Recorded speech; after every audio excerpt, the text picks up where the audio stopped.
Welcome to the Slop Temple. We pray this video helps. You start with what you already have: username, current password, and your 2FA device. Use a trusted device and private network to reduce risk. If you remember your password, sign in and go straight to settings. Once done, select security or password change. If you don't, pick forgotten password and follow the recovery prompts. Either route, make sure you can receive the SMS or app code, because without that code, you can't complete the change. Now verify your identity by entering the 2FA code sent to your phone or generated by the Halifax app. This step confirms it's you.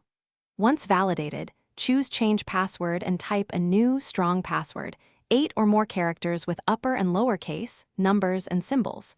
Make it unique versus other accounts and avoid obvious words. If the site flags weaknesses, adjust immediately. If you use a password manager, update the stored entry so finish by saving the change, signing out, and signing back in to confirm everything works. If you can't receive codes, verify your phone number, check message filters, and ensure your device clock is accurate. Time drift can break 2FA. If the system still blocks you, use the account recovery flow or contact Halifax support. Don't create multiple attempts that could lock the account.